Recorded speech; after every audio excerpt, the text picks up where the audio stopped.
Bonjour à tous, vous découvrez le Mathieu à lunettes dans cette vidéo.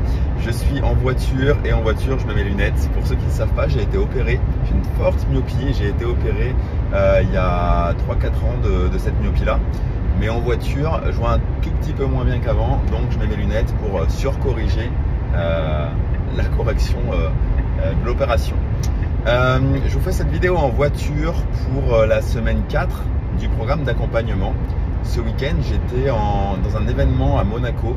Là, je suis sur la route du retour et je m'arrête à Clermont dans mon autre société. Pour ceux qui ne le savent pas aussi, c'est les révélations dans cette vidéo. J'ai une autre société qui est une entreprise de défibrillateurs. Et donc là, je suis sur la route. On est le matin, mardi matin, pour rejoindre cette entreprise où je vais y passer la journée. Et comme je veux vous sortir une vidéo tous les mardis à 11 h, je n'ai pas d'autre choix que de la tourner de façon un petit peu différente cette fois-ci. Donc là voilà, j'espère que ça ira, le format, que ça va pas trop bouger, que ce sera pas trop pénible. Mais bon, ce qui va être important au-delà du format, c'est le contenu sur lequel je voulais vous parler un petit peu de ce qui est arrivé cette dernière semaine en fait, côté élève, côté formateur. Comment on avance? Parce que là on est sur la 4e semaine, ce qui veut dire qu'on vient de finir le premier mois d'accompagnement. Et donc c'est intéressant de faire le point au bout d'un mois, de savoir où en sont les élèves, où ils en seraient aussi, j'ai envie de vous dire, où ils en seraient s'ils n'avaient pas suivi le programme, s'ils avançaient par eux-mêmes. Parce que à mon avis ça peut vous donner des choses intéressantes si vous êtes en train de lancer votre activité, notamment en rédaction web, mais c'est même valable pour tout type de freelance. Donc semaine 4, on est toujours sur le persona, travailler son persona et apprendre à mieux le connaître. Et pour ça, en fait, dans cette semaine 4, et ça va encore être le cas sur les prochaines semaines, parce que c'est quelque chose qui prend du temps, on est sur le fait de faire des interviews marché. Les interviews marché, c'est quoi? C'est le fait d'arriver à parler à son persona pour l'interroger sur comment lui, il voit les choses. Parce que là, la grosse différence entre ce qu'on pense avoir compris de notre persona et la réalité des choses fait que il y a des différences qui peuvent paraître minimes, mais qui sont en fait extrêmement importantes et qui expliquent la réussite ou l'échec d'un message qu'on veut adresser à son persona.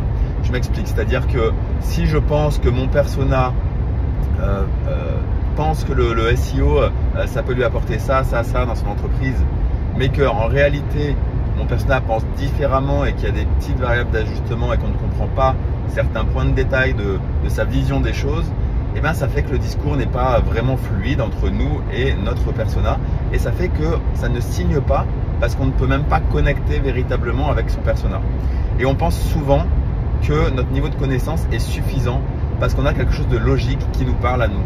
Et c'est là la grosse erreur entre les personnes qui affinent beaucoup plus leur persona et qui vont prendre le temps de vraiment le connaître sur le bout des doigts.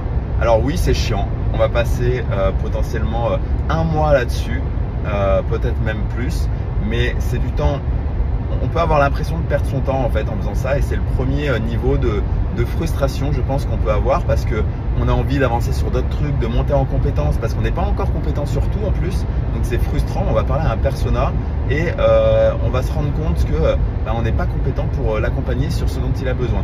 Et en fait c'est normal à ce stade, mais c'est hyper frustrant parce qu'on n'avance pas réellement sur notre montée en compétences et on ne signe toujours pas de clients, donc on peut avoir l'impression de faire du surplace, alors qu'en fait on gagne un temps énorme. Parce que les personnes qui avancent de leur côté toutes seules vont aller beaucoup plus vite sur cette période-là, sur cette étape-là. Concrètement, ils vont y passer quelques heures, peut-être quelques réflexions un petit peu sur plusieurs jours, sur une semaine, mettons. Mais ils vont jamais creuser autant que ce qu'on force à faire nos étudiants. Et je le sais, c'est pas une idée de normalement ils gagnent du temps, c'est que c'est une évidence, parce qu'ils gagnent du temps dans tous les cas. Soit ils ont bien compris leur persona de base et ils vont le comprendre encore mieux, et tout ce qui va suivre va être beaucoup plus fluide et donc ils vont gagner du temps. Soit ils ont mal compris leur persona, ou ils vont se rendre compte que leur persona n'est pas le bon parce qu'en fait ce qu'ils pensaient n'est pas valable, et ils vont gagner des mois à ne pas essayer de vendre quelque chose à un persona qui n'en a pas besoin. Et c'est clairement des mois de gagner, je rigole pas. Combien de personnes j'ai eu moi en appel téléphonique qui qui n'ont pas passé ce stade-là, mais qui sont à 2 ans d'activité et qui vivotent. Ils sont arrivés à avoir 2-3 prestats, quelques centaines d'euros par mois, pourquoi pas. Mais ils sont dans la lutte, c'est difficile et c'est parce que cette étape-là n'est pas bien faite. Donc mon conseil à tous ceux qui sont bloqués un petit peu là-dessus, même au bout de plusieurs mois, au bout de plusieurs années, c'est vraiment de revenir aux bases, mais de façon extrêmement approfondie. Donc là, par exemple, dans notre coaching de groupe de cette semaine, on a expliqué comment on peut rentrer en contact avec son persona. Parce que c'est bien beau de vouloir parler avec lui, mais comment on fait?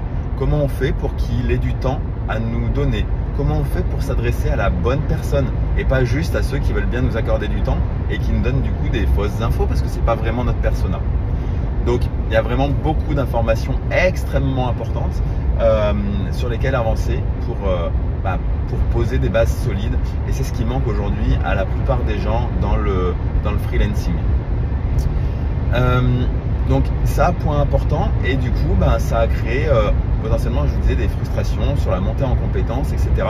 Et moi j'ai fait une erreur aussi de mon côté, c'est que, alors vous le savez sans doute, mais moi je suis plutôt dans le SEO, donc la rédaction web SEO. Et dans cet accompagnement, je veux accompagner les gens qui veulent vivre de leur écriture. Mais en fait, et c'est un message que je n'ai pas forcément bien fait passer, je vais aussi accompagner les copywriters notamment. Pour moi, les gens qui vivent de leur écriture sur le web et qui ont des compétences web marketing demandées, qui peuvent avoir de la valeur pour des clients et qui sont bien monétisables pour bien en vivre, il y en a principalement 2. Et c'est les 2 sur lesquels je me focus. C'est le SEO et c'est le copywriting. Et là j'ai 2 personnes qui veulent aller dans le copywriting, dans les personnes que je forme. Et en fait, je suis identifié comme quelqu'un faisant du SEO. C'est normal, j'ai commencé à m'intéresser au site internet en 1999. J'ai créé mes premiers sites en 1999. J'ai fait de la prestation SEO pour des clients depuis 2009. C'est 15 ans que je fais ça. Donc forcément, j'ai un peu l'étiquette SEO qui me colle à la peau. Et pour autant, c'est plus l'étiquette qui me définit aujourd'hui. Alors certes, j'ai un gros passif avec ça et une grosse expertise là-dedans, mais mon expertise principale aujourd'hui que je mets à disposition de mes clients, c'est mon expertise business. Parce que, je vous disais en début, j'ai une autre entreprise avec des salariés, un business beaucoup plus physique. J'ai eu un site e-commerce pendant 8 ans où on a fait des centaines de milliers d'euros de chiffre d'affaires. J'ai eu le côté blogueur que j'ai encore aujourd'hui. Ces vidéos, elles viennent un petit peu de là, en me formant avec Olivier Roland et en devenant formateur en ligne. Et aujourd'hui, je suis plus mentor que prestataire, même si j'ai encore des derniers clients, mais c'est plus ce qui me définit. Ce qui me définit, c'est vraiment le côté business 360, et c'est ce que je vous apporte dans cet accompagnement. En fait, c'est pas juste des compétences SEO, c'est pas juste des compétences copywriting, c'est pas juste des compétences prospection, c'est le mix de tout ça, c'est le mindset, c'est la gestion de ses finances. D'ailleurs, mon événement de ce week-end, c'était sur les finances. C'est vraiment cette vision 360 et mon apprentissage de ces 15 dernières années d'entrepreneuriat, ma formation marketing, etc. Et en fait, ce côté copywriting, j'ai envie de l'amener, mais j'en ai pas vraiment beaucoup parlé. Et par cette vidéo, c'est un moyen aussi de vous expliquer un petit peu que je l'enlève au fur et à mesure. Certes, elle fait partie de moi, elle fait partie de mon parcours, c'est quelque chose que je vous apporte, mais je suis capable de m'entourer des bonnes personnes sur les autres sujets que je vais vous présenter. Le SEO, c'est peut-être ce que je délèguerai en dernier, même s'il y a Morgane aujourd'hui qui prend une bonne part des choses là-dessus. Mais le copywriting, j'ai également une personne experte qui va amener les informations. Simplement, c'est pas le bon moment aujourd'hui dans la formation. Le bon moment, il va arriver une fois que le persona sera clairement défini et qu'on saura ce qu'on veut amener à son client. Et là, on pourra monter en compétence beaucoup plus sur le SEO ou sur le copywriting en fonction de quelle est la voie que j'ai envie de développer, de quoi a besoin mon client, quel niveau de compétence il faut que j'ai et quelle valeur je peux lui apporter. Et ça va décider un petit peu des offres que je vais pouvoir lui donner dans un premier temps avec les compétences que j'ai actuellement, et ça va décider également des offres que je voudrais pouvoir lui proposer et de quelle montée en compétences il faut donner pour pouvoir lui fournir ce niveau de qualité. Et là, on arrive sur un autre point extrêmement important. Je ne vais pas le développer trop dans cette vidéo, mais juste j'en parle 2 minutes. c'est qu'aujourd'hui, en fait, il y a de tout et de n'importe quoi dans les freelances et on trouve un niveau de qualité vraiment très très faible. Je déconne pas, vraiment très faible. Pour être aussi de l'autre côté pour recruter des freelances, c'est effarant le niveau de qualité qu'on a. Il est très faible. Alors que ça va faire un petit peu vieux con hein, de parler comme ça, mais à mon époque, il y avait beaucoup moins de monde et on se disait pas expert SEO après avoir suivi une formation de 1 mois ou 2. On se disait expert SEO. Enfin déjà on n'aimait pas ce terme-là d'une part, mais il y a la règle des 10 000 heures. 10 000 heures pour faire quelque chose fait qu'on pourra effectivement être un expert. Moi, ces 10 000 heures, avant de faire ça pour des clients, j'ai fait ça pendant 10 ans pour des projets à moi. 10 ans. Et les 10 000 heures, je les ai explosées dans ces 10 ans parce qu'en plus, je bossais, alors pas toutes les années parce qu'au début, j'étais étudiant aussi à côté, mais il y a des années où je bossais 12 heures par jour pour moi, même pas pour des clients. Je gagnais pas d'argent, c'était une passion. Je passais vraiment mon temps là-dessus. J'étais un geek de ça depuis mes 14 ans, quoi. Donc les 10 000 heures, je les ai eues. Aujourd'hui, on peut gagner beaucoup de temps avec, il y a beaucoup de contenu à disposition et on gagne beaucoup de temps sur la formation. Donc on peut les atteindre plus vite qu'il y a 20 ans en réalité, c'est 10 000 heures de compétences.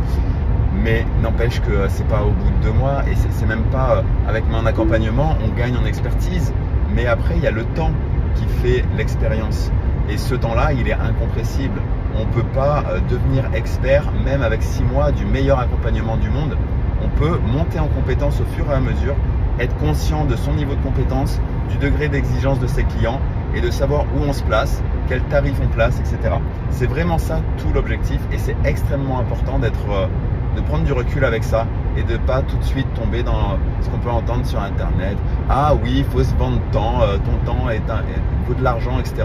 Bah oui, mais au début, ton temps, il vaut rien, tu n'as aucune compétence. Donc, il faut aussi être OK avec ça et être au clair avec quelles compétences j'ai, à quel moment et comment ça se valorise sur le marché. Okay, ça, c'est essentiel et c'est encore un point sur lequel on appuie énormément.